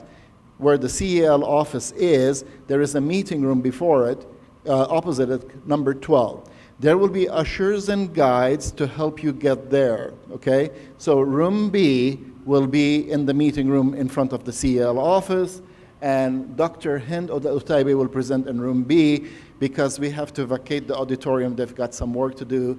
We're sorry, and we apologize for the inconvenience. So for the next part right now, help me.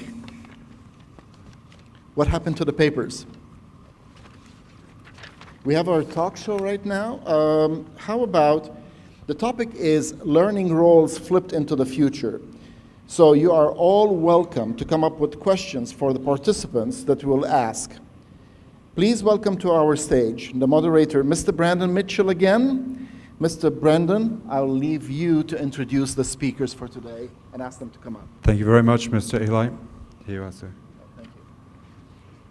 Yes, we've got Mr. Muhammad who's going to stay on and join us. We greatly appreciate your contribution, sir. Thank you very much. And I'd like to invite Dr. Banda, please, sir.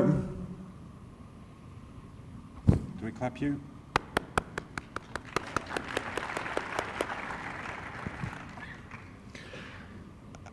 And Dr. Hind, please, ma'am.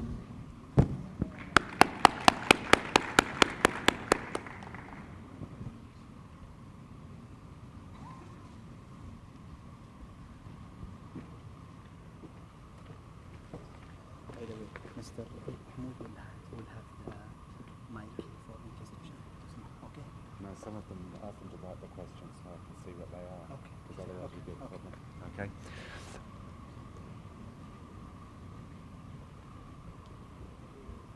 Thank you. Excellent, thank you. Now, Dr. Banda, where are you a supervisor, sir? Beg your pardon? Whereabouts are you a supervisor? In Riyadh? In Jeddah, yeah. In Jeddah. Yes. Fantastic. And Dr. Hind, where are you from? I'm an associate professor at King Saud University College of Languages and Translation. Fantastic. So we can see here we've got a teacher, we've got a supervisor, and we've got someone from higher education. Now, we have just heard from 4 very bright and motivated students. Now, in your opinion, Dr. Banda, as a supervisor, do you think students, particularly at secondary level, have the understanding that English can help them not only enter university, but also increase and improve their job opportunities? First of all, thank you for this golden opportunity. Students are different levels, you know. Students have different levels, actually, and different proficiencies. Because of the individual differences, some students have a very good personality and aptitude to learn English and to over the difficulties they encounter while learning English. Those kind of students are normally more motivated, and they have this kind of competence so that they can overcome the difficulties and can face the challenges better than those who are low motivated. How can we help motivate them? This is the reality. Let me talk about the reality. The school leavers or students at high school in general, their levels are not up to the standards. Their English language level, the majority of the students are not up to the standard of the university level. So if they graduate from high school and they want to enter, for example, college, in study in Faculty of Sciences, they will face a lot of problems because of the language barrier. They could be good at sciences, but they have a big problem, which is prior to sciences, which is English. So when they go to university, they will face a linguistic problem rather than knowledge problem. Excellent, thank you. How can we help motivate students, though, to overcome that perhaps linguistic problem? Okay, how do you motivate students? Let me talk about the concept of motivation. And we talk about concept of motivation from the theory part, or from the theory perspective. So we're talking about Zoltan Journey, those leaders in motivation, Rod Ellis, and let's say Gardner and Lambert. How do they define motivation as a concept? Well, motivation is not just desire, it's desire and effort. Students, when it comes to motivation, are totally different in terms of the target. Some students learn English because it's like an instrument for them. Instrumental motivation drives students, or students learn English because they want to get a better job or enter university, for example, or hold a position in the society. This is like an external motivation. This is not the student's desire, actually. Integrative motivation is another kind of motivation that students normally want to integrate. They have that kind of, they want to communicate with the first language. It's like native speakers in the community of the first language. They want, for example, in English, they want to talk to English native speakers. Excellent. Another kind of motivation, which is very important, and this is what we're looking for is the intrinsic motivation. Students, if they are instrumentally motivated, they will have they will follow the assessment. They get, for example, 9 in IELTS, let's say, high scores, straight scores, but still, this is not their desire. Again, they have to be intrinsically intrinsically motivated. If they have that kind of passion, if they are fired with enthusiasm from within, they can awaken that giant in themselves. Otherwise, leading the students to learn English, it's a challenging, daunting, and very difficult task. Okay. It should be from the students themselves. Excellent. Thank you, Doctor. We can see there's a range of different motivational strategies that can be applied, which come from both external and internal factors. But as Dr. Banda said, if the student doesn't have it within inside them, it can be difficult. Now, Dr. Hind, in the university sector, Doctor, do students, particularly at secondary level, have the understanding that English proficiency can help them enter university and improve their career options? I think nowadays, currently, students are aware, but we need to raise this awareness. We need to teach the students the importance to express yourself in another language and to use the language and in relevant tasks.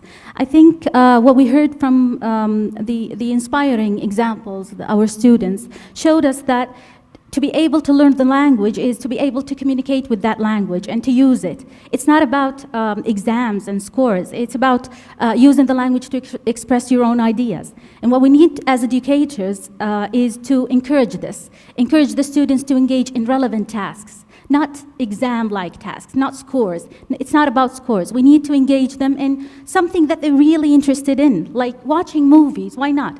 Reading a sports blog, communicating with native speakers through interaction software like Tandem or Hello Talk.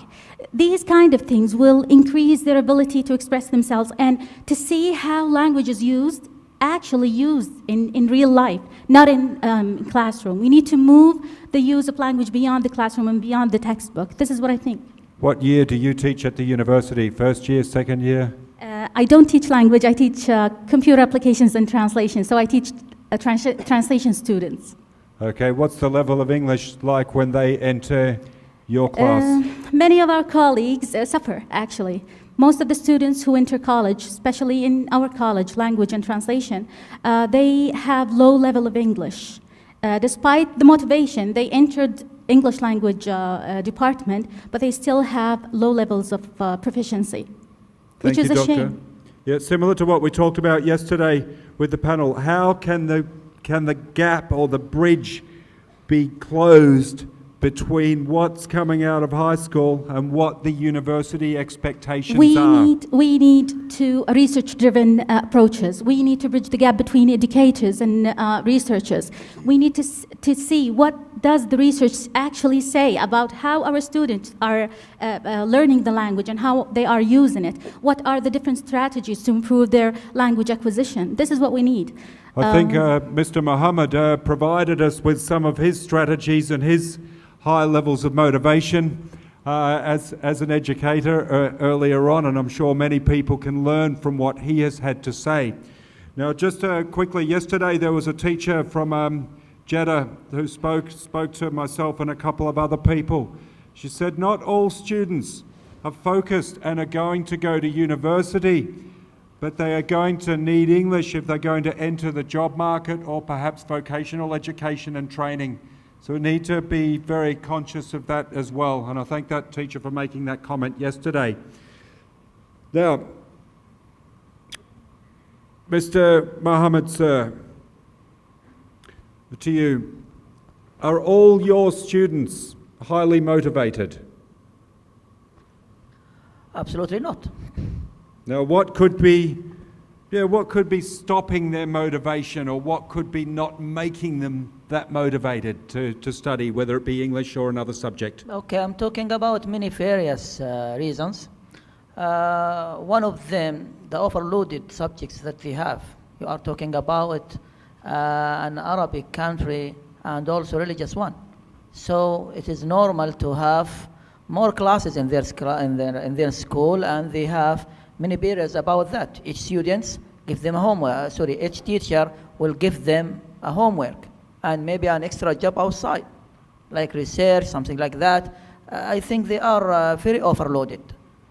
That's one. And the second one, most of students, they have, they are shy. They are shy to talk or to just try to speak with others. And also, we have, in fact, you are followed by, our system here in Saudi Arabia, especially in education. The supervisor will come after you, and he will ask you, where did you reach? Or something like that, in the curriculum, I mean. And the students, they are very busy with, for example, many exams, especially those on third secondary. They have qiyas, they have tahsili, and so on. I think they are very busy, and also they don't have the passion to continue learning English outside school, especially few students who, for example, are fond of gaming, or those who are also like to chat lively with other countries, something like that. So I think it depends in the media the student is using and his awareness of the importance of English. Excellent, thank you, sir. Now, Mr. Mohammed, along with a range of other things, he mentioned something about the system here. So, Dr. Banda, sir,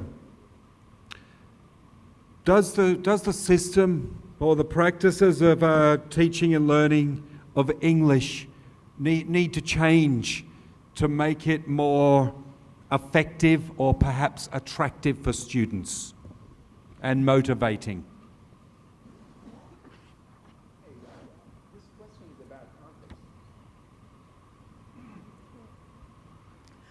Well, this question is about a learning context. It's very important to know the differences between English as a first language, English as a foreign language, English as a second language. In Saudi Arabia, English is dealt with as a foreign language, whereas it's like a school subject. It's inside the school. Outside the school, there's what we call lack of exposure to English. So they don't find, there is a limitation of using English outside school. So learning environment is very, very important for students. If the students don't have that kind of learning environment that normally encourage them to speak, they will come up with a lack of linguistic competence. So students need a lot of exposure to English. Need a lot of motivation to learn. Need let's say natural setting is very important. The classroom setting is like non-realistic setting for language. There's a difference between English as a language, English as a school subject. In Saudi Arabia, we have to make that kind of shift from English as a school subject, which is normally certain conversation or dialogue tasks for the students to practice, and English as an authentic language. Students graduated from high school, I'm talking about the majority, those students coming here and talking, they are brilliant and they are great examples, but unfortunately they do not represent the whole population of students in Saudi Arabia. So students need, in order to cope with English, they need to find a learning environment which is authentic and very, let's say, conducive to them. Well, how can that be changed within the classroom setting? Well, we start. What are some of your ideas, practical ideas? Practical ideas, we start actually from the, let's start from the teacher. The teacher competence in the process of learning and teaching is very important. If the teacher is competent and there is a strong relationship between students and teacher, the students like their teacher. They view English as an interesting subject and language at the same time. They will feel that they want to learn English. They wait for the class. But if the students feel that English is boring in the classroom, they will read English, they will study English, but for the purpose of passing. They have a passing mark, like 50 marks. They want to pass them, and that's it. Yes, excellent. And that was what Mr. Mohammed said about some of the things that he does in his class. He knows his students. He engages his students. Now, may I add something? Yeah, sure. I was going to ask you, Dr. Hind. Yeah, I think I'd like to elaborate. I agree with Dr. Bender. We need to rethink our curriculums. We need to rethink our teachers training, teacher preparation programs. We need to integrate more technology into the classroom. We need to take into account students' needs, their interests. We need to engage them in meaningful tasks. We need to discard or move away from the disposable assignments that students work hard for 30 minutes or an hour, and then the teacher will grade in 10 minutes, and then they throw them away. We need to think of open assignments that students do for the world to see. A YouTube channel where they can create something that is useful while practicing the language. We need to rethink all these elements in order to enhance our English language teaching. Excellent, thank you. Is it possible I add something more? Yeah, go on. Yeah. As far as curriculum is concerned, it's very important to shift the curriculum from grammar-based curriculum into a communicative curriculum. Now, our purpose of English is not to produce grammarians. Our purpose of English is not to have students with very high accuracy. It's fluency. It should be there. We have to encourage students to have more fluency. At least if it's not more fluency, we have to encourage the teachers to make at least a balance between fluency and accuracy. But more accuracy, now most of our teachers are like, they are grammarians. If you ask them about any grammatical point, they can elaborate and explain it 100%. But when even the students like grammar more than anything else. Well, grammar is very important, but it's not a skill. Vocabulary is more as a sub-skill. Vocabulary is more important than grammar. But again, listening is missed. There's a lack or absolutely absence of listening part or skill in the school, in the classrooms, language classrooms. Speaking, again, is the same thing. Listening is the mother of speaking. Reading is the mother of writing. So if students, ask any student how much time you listen to English, how much time you read in Arabic, let alone English. And that will, if students can answer, if the students, for example, can say, I listen 2 hours, that means he will develop his linguistic ability, especially the spoken ability. Sure, but we heard yesterday, and I think it was Ms. Khadija said, that teachers are also have the pressure, and maybe it's just through routine or perhaps expectation, whether it be the school leadership or the ministry leadership, to be able to complete the text. Yeah. Where is the text? Have you completed the text? Absolutely. Teacher, this is why I got a low mark, because I can speak, but I didn't do well on the test. So it's that issue and that balance that I think needs to be addressed, as you said, through perhaps some alterations to certain aspects there. Now, some of you commented on technology, both Dr. Hind and Dr. Banda. And Mr. Mohammed, sir, do you use a lot of technology in your classes? For sure, I'm using this technology in all my classes. Examples, sir. For example, we have active books, for example, like our curriculum.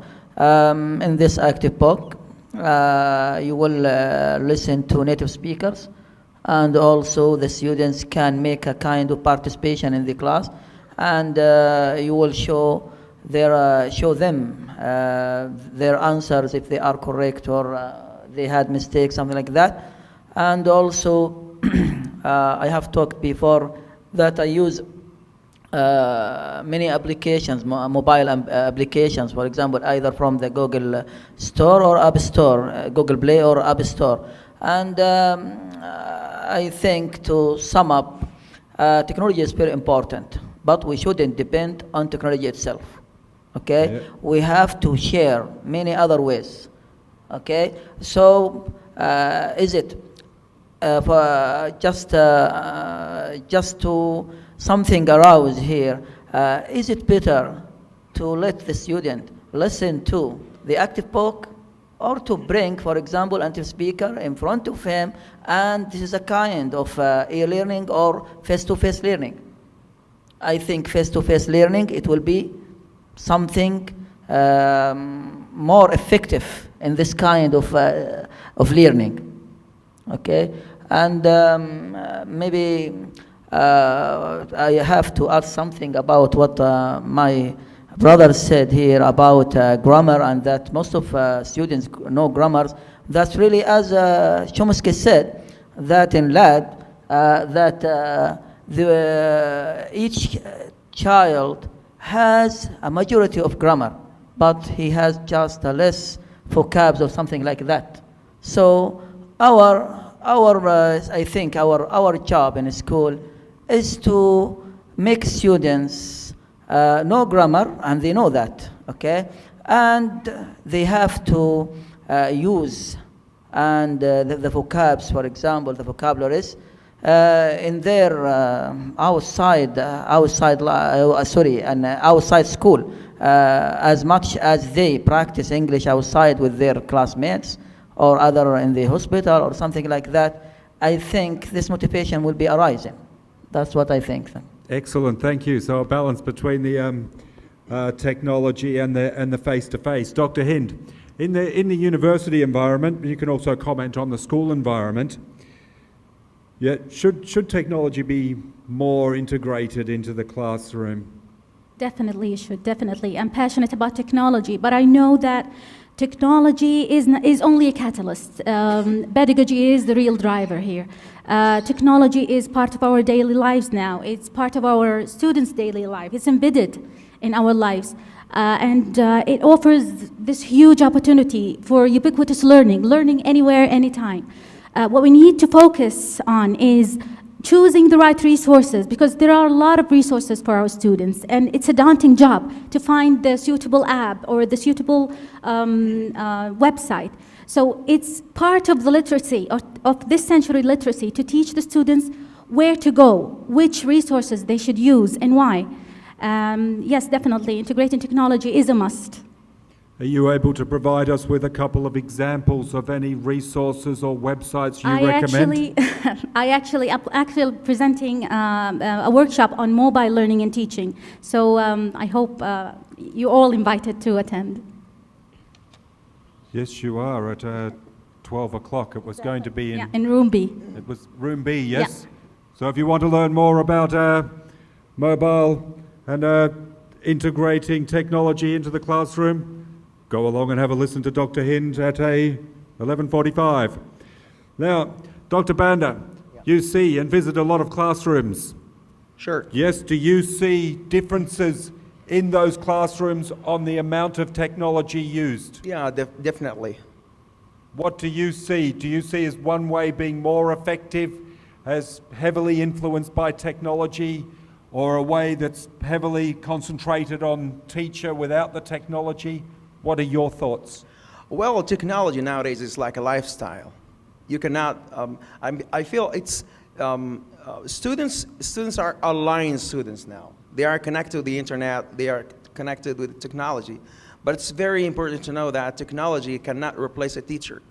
Technology, for example, is like a medium that helps teacher to present the lesson.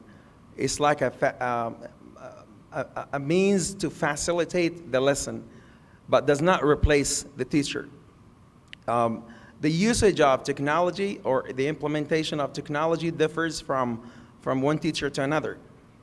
There are teachers who are with the technology, they use it in the classroom, and others, which I think is like a 50%, if this statistic is true, they are against technology because they like the traditional way of teaching, which is like lecturing and which is totally teacher-centered approach. But what's very important is that, well, who prepares that technology? If it's like a PowerPoint presentation, who prepares it? A teacher? I think it's very useful if the students prepare that kind of PowerPoint presentation. If I ask as a teacher, if I ask students to prepare a presentation and help them as a leader in the classroom, that will inspire the students more than just I prepare everything for the students. I give them the tasks, I give them the activities, the lesson, I check their homework, I give them marks. So what is the benefit to the students? Where is the role of the students? The students should share at least 75% of the lesson. Nowadays, I'm sorry to say that, I'm an English supervisor, I visit a lot of schools, a lot of teachers, and I can say the lion's share is for the teacher. It's still a traditional teacher-centered approach. It's like a pizza, I think of it. Just a quarter for the teacher and 3/4 for the students. They should be there in an active learning strategy. They should be, even students who are reluctant, they should share. They should take their share from that big pizza. Oh, I like pizza. So do I. So do you? Yeah. Yeah, excellent. Can I add something? I'll just hold on. I'll just say something quickly. So we can hear Dr. Banda said there, if you're going to use some technology in the classroom, perhaps an idea is to get the students to create it, to use it, to take ownership of it. And that can also contribute to student motivation, active learning, and it also contributes to some of the other goals of vertical and horizontal integration through the curricula. So have a think about that, people. That was an excellent idea. Have the students prepare, use the technology and present it, which will further increase the percentage of your classes which are student-centered and engaged. Okay, Dr. Hind, you'd like to add something? Yes, sometimes it seems hard to arrange meaningful and engaging tasks with the huge curriculum, the pressure to finish the textbook, but we still have some strategies to help us to do that. Like, for example, flipped classroom. You can record your lecture and then spend more time during class. Send the lecture to the students and spend more time during class working on projects. I heard some of the guest students talking about a TED presentation or designing a poster. These kind of tasks are meaningful, they are relevant, they are what are expected of students to do in real life when they get to the job market. This is what we really need to teach our students, using the language but in a meaningful task under the supervision of the teacher. So if you don't have time as a teacher, you can use the flipped classroom approach, record the lecture, send it to the students, and make time during class to work with students collaboratively. Thank you. Fantastic. Yes, the flipped classroom, get the students to do the work before they come so you can focus on the production side of the lesson and get the students engaged. Also, perhaps look at videoing the classes, as was mentioned there, and make them available for students. And as Dr. Hind said there, preparing the students to get a job, which leads us on to the Saudi Vision 2030. Now, one of the students said this morning, Mr. Yeah, he said that when 2030 comes around, he's going to be 30 years old. Okay, so it's his time now, and he is the future. And I'm sure you've got a great future in this wonderful country if someone like him is the future, you know. Now, so a 10-year-old today will be entering the workforce also in 2030. What do we need to do, and possibly what does the education system need to do to support the needs of these students and this great nation? Dr. Banda, sir, or Mr. Mohammed, who would like to answer first? Okay, well, if we examine the Vision 2030, we look at it from locality to internationality. To be an international student is like not to teach, to learn English as a target. Many students, many learners learn English as a target. They want to learn English for the language itself. But I want them to learn English as a means of translation. It's like a medium that transfer them to the internationality. I mean, they have to think that the international or the global status of English is like a big hall. They have the key. If they have English, they have the key to open that door of the auditorium or hall. Those who do not have English will face a challenge to enter that kind of the internationality area. It's very important to tell the students, I want you to be a doctor who speaks English very well. I want you to be an engineer who speaks English very well. I want you to be an astronaut who speaks English very well, and so on. So you encourage them. We have to encourage the students to speak English, not to make the English as a target in itself. It's English as a language is not just passing tests. You are representing a country. Now, if you are, I give you a very short situation that happened with me last week. We have many students normally design robots, and they are presenting a show in Arabic. So I tell them, is it possible to explain what's going on? Is it possible to demonstrate this kind of technology in English? No one, I mean, they fail to express their thing that they are doing, I mean, their products.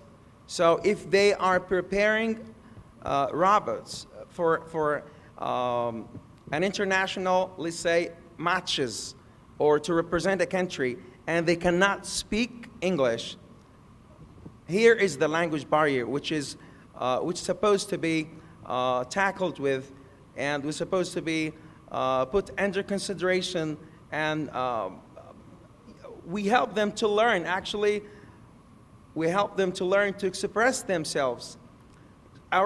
Many of our students are very smart. They have patent of inventions. We have a lot of smart students and intelligent students, but the problem is that when it comes to the international level, they cannot express themselves. So what is the problem? English is not a problem in itself. I think the learning strategies, the teaching strategies, the curriculum itself, the student's personality, the student intelligence, the motivation, whether students are motivated or not, the student's aptitude, all these factors are like a psychological factor. These are not linguistic factors. These are not about English itself. These are a psychological factor that influence the learning process. Excellent. Thank you, Doctor. As you can see there are a number of challenges that Dr. Banda has suggested, but one thing that he did say, he said we can provide the students with the key. It's up to them to open the door and for us to help them, to enable them to reach their goals. And as you can see about the explanation with the robots, I'm sure the Centre for English Languages, MLD, Learning by Design system, will further encourage that type of explanation. Dr. Hind, I know we've just got about 1 minute left. Would you like to add anything quickly? Yes, I think we as educators, we need to prepare our students to be part of this vision by fostering the 5 C skills: creativity, critical thinking, collaboration, communication. This is our responsibility. We are responsible for the future of the generation. I have a daughter, she's now 10, and I always tell her, think big, work hard, and enjoy what you're doing. And this is what we should do with our students. Excellent, thank you. And on that note, I know that people are getting hungry. I'd like to really thank Dr. Hind, Dr. Banda, and Mr. Mohammed, and the 4 wonderful students from the two gentlemen from Jazan. I know that you're battling difficult circumstances there, and the two ladies from Jeddah. And I hope you as participants have been given some things to think about that can help you in your classroom and ultimately help your students. And I'm sure that you will have the opportunity to engage with the Centre for English Language and their wonderful MLD system, along with many other things that they have planned and organised for this great nation. Thank you, ladies and gentlemen. Ellie?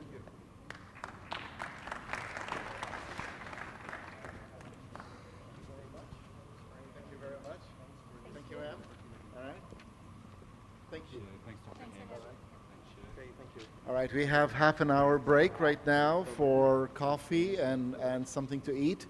At 11:15, we will resume with the workshops. Remember, room A, B, C, D, and the auditorium has been shifted to room B, and room A has been shifted to the meeting room in front of our offices. In case you cannot find a place, please ask. Go get some coffee. Come on, come on, come on. Thank you very much.